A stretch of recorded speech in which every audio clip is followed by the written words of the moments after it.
మన ప్రభువును రక్షకుడైన యేసుక్రీస్తు పరిశుద్ధ నామమున ప్రియమైన సంఘం ప్రియమైన బిడ్డలారా, హృదయకాల సమయం దేవుని వాక్యం ధ్యానించిన ముందుగా ప్రార్థన చేసుకుందాం. ప్రార్థన.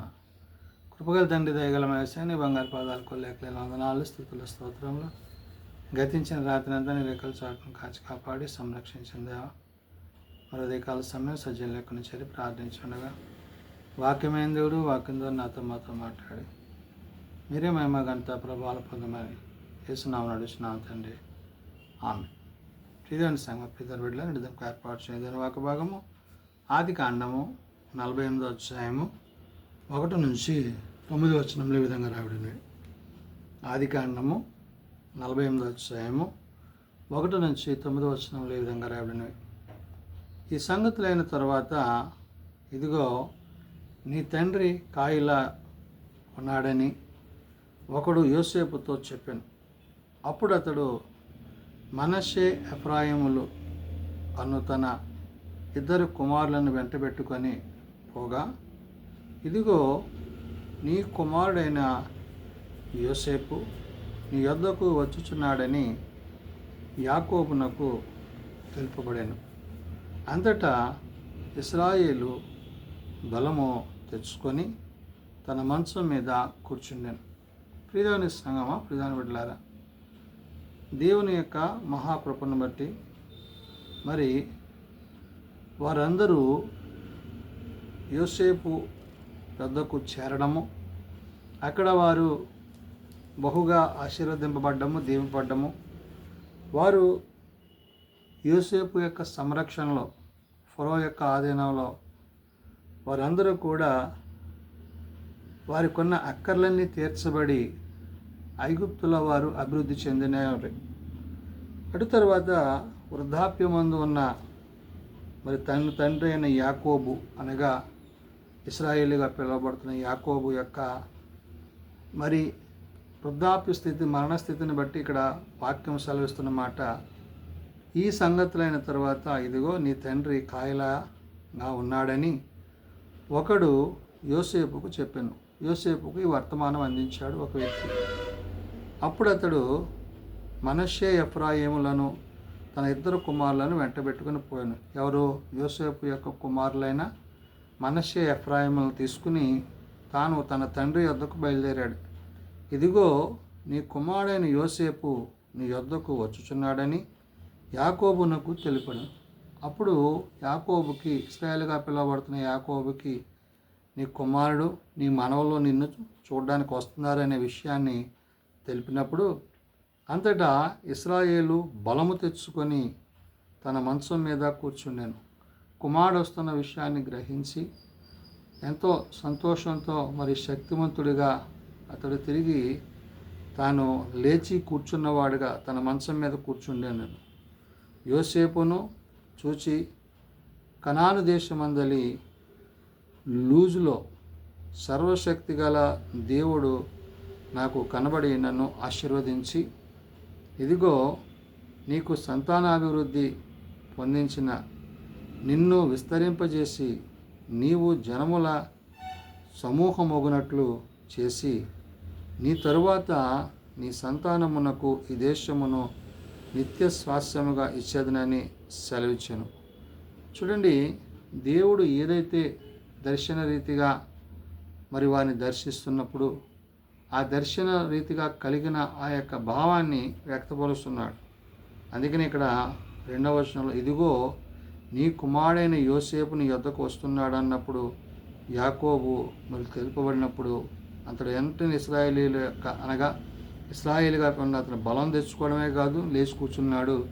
అటు తర్వాత యోసేపును చూచి, కనాను దేశం అందలి లూజులో సర్వశక్తి గల దేవుడు నాకు కనబడి నన్ను ఆశీర్వదించి అంటున్నాడు. ఇప్పుడు ఏ ఆశీర్వాదాలైతే, దీవెనలైతే దేవుడు వారికి ఇవ్వబోతున్నాడో అవన్నీ కూడా గుర్తు చేసి, ఇదిగో నీకు సంతానాభివృద్ధి పొందించిన నిన్ను విస్తరింపజేసి నీవు జనముల సమూహమోదు అని చెప్పున్నాడు. అంటే నీవు అభివృద్ధి చెంది విస్తరించి, ఇప్పుడు మనష్షే ఎఫ్రాయిముల యొక్క తరువాత మరి కలిగే బిడ్డల ద్వారా ఈ విధంగా విస్తారమైన జనమగుదురు అనే మాటని చెప్తూ, నీ తరువాత నీ సంతానమునకును ఈ దేశమును నిత్య స్వాస్యముగా ఇచ్చేదనని సెలవిచ్చాను.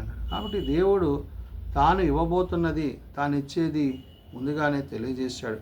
ఇదిగో, నేను ఐగుప్తునకు నీ యొద్దకు రాకమునిపే ఐగుప్తు దేశములో నీకు పుట్టిన నీ 2 కుమారులు నా బిడ్డలే అన్నాడు. అంటే దేవుని బిడ్డలుగా, దేవుని కుమారులుగా పిలువబడుతున్న వారు, దేవుని సంతానంగా పిలువబడుతున్నారు, దేవుని యందు జీవించువారు, దేవునిలో కొనసాగుతున్న వారిగా ఇక్కడ మనము యోసేపు యొక్క కుటుంబాన్ని చూడగలం.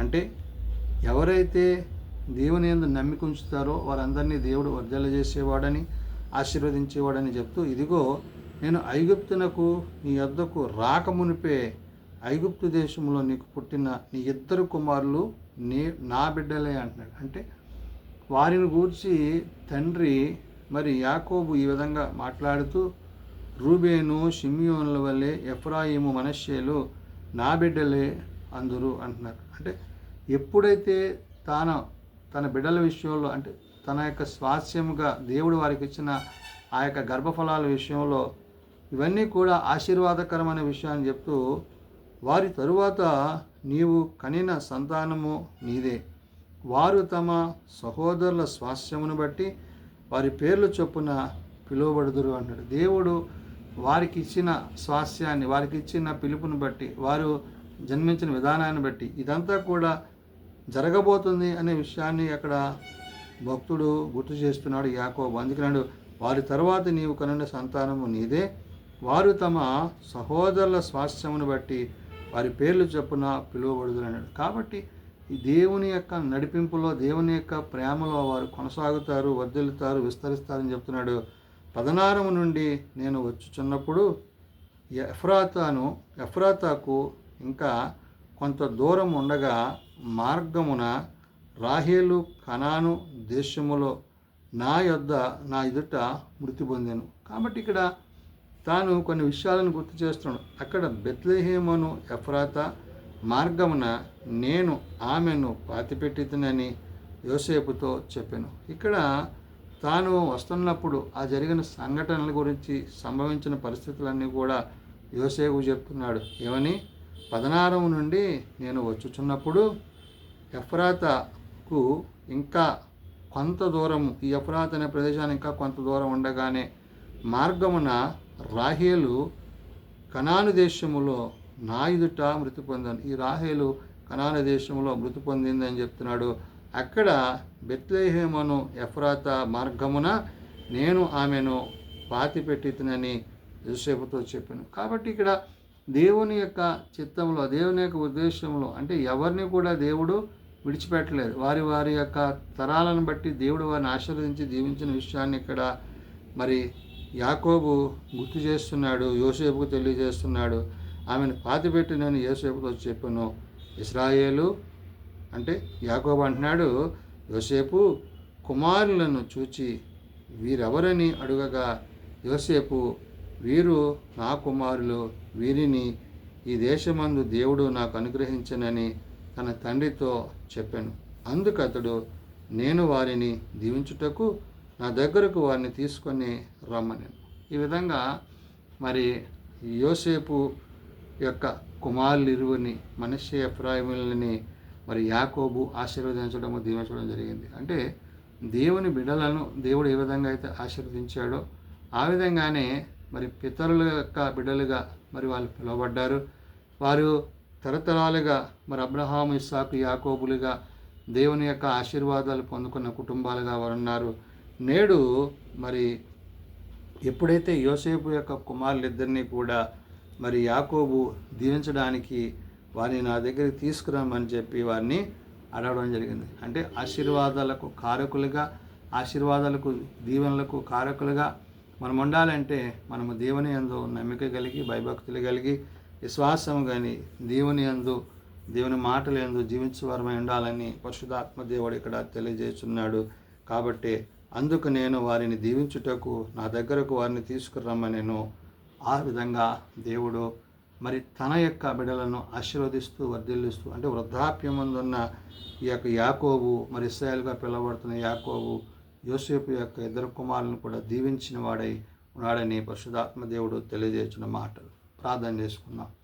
ప్రేమగల తండ్రి, దయగల ప్రభా, కృప కలిగిన మా యేసయ్య, నిజమైన ఆయన ఎన్నో ఇబ్బందులు, కష్టాలు, శ్రమలు అనుభవించినప్పటికీ అయా కరువులోనే ఇబ్బందుల్లో ఉన్నప్పుడు యాకోబు యొక్క కుటుంబాన్ని తన బిడ్డల ద్వారా అటు తర్వాత యాకోబుని పిలిపించుకుని అయా మరి యోసేపు చేసిన యొక్క మేలుకరమైన కార్యాలను మరి యోసేపును వారు తృణీకరించినప్పటికీ దేవా నువ్వు ప్రేమించి మరి ఫరోకు ఒక ఉన్నతమైన నాయకునిగా అతని నుంచి ఫరో యొక్క మరి సమస్తమైన వాటి మీద అధికారినిగా ఉంచి నేడు యోసేపు ద్వారా యాకోబును తన బిడ్డలను ఆశీర్వదించిన దేవుడు. ఇదిగోనైనా మరి యాకోబు యొక్క కుమారులు నేడు యోసేపు ద్వారా ఇశ్రాయేలీలుగా పిలువబడుతున్న మరి తండ్రి ద్వారా వారి ఆశీర్వాదాలు పొందుకుంటున్న వారై ఉన్నారు.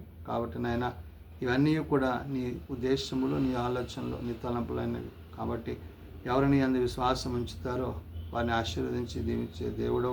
కాబట్టి నేడు ఈ వాక్యము ద్వారా మేము కూడా నీ ఆశీర్వాదాలు పొందుకోవటంలో మేము మా కుటుంబాల విషయంలో, మా బిడ్డల విషయంలో, మా బిడ్డల విషయంలో మేము నీకు సదాకాలము లోబడి నీ యందు విశ్వాసంలో కొనసాగే వారిగా ఉండుటకు ఆనాడు వారు ఏ విధంగా అయితే నీకు లోబడి జీవించారో అటు రీతిగా నేడు మీ అందు మేమును లోబడి జీవించుటకు మాకు నీ సహాయము దయచేయమని ప్రార్థన చేస్తున్నాం. బలహీనలను బలపరచండి, రోగులను స్వస్థపరచండి, హాస్పిటల్స్ వద్ద ఇండ్ల వద్ద ఉన్నవారు ముట్టిలు లేవనెత్తండి, తంపీలను పోవటం కుటుంబాలను ఆదరించండి. ఏ ఒక్కరు నశించక అంతటంతరం మారు మనసు కలిగి పాప క్షమాపణ కలిగి నీ నిత్యరాజ్యంలో చెరగలిగిన కృప దయచేయమని నిన్న దీవులతో నింపమని యేసునామమున అడుగుచున్నాం తండ్రి, ఆమేన్. పరలోకమందున్న మా తండ్రి, నీ నామం పరిశుద్ధపరచబడుగాక, నీ రాజ్యం వచ్చుగాక, నీ చిత్తం పరలోకమందు నెరవేర్చినట్లు భూమి మీద నెరవేరుగాక. మా ఆనందనాడు మాకు దయచేయండి. అట్లా ప్రార్థన చేసిన వారిని మేము క్షమించున్న ప్రకారం మా ప్రార్థనలు క్షమించు. శోధనలో తేక దృష్టిలను తప్పించు. రాజ్యము, శక్తి, మహిమ నిరంతరము నీవే నావుతండి. ఆమేన్. మన పరమ తండ్రి దేవుని ప్రేమ, ప్రభువైన యేసుక్రీస్తు కృప, ఆదరణకర్త అయిన పరిశుద్ధాత్మ సహాయము సదా తోడేయండి, సంరక్షించునుగాక. ఆమేన్.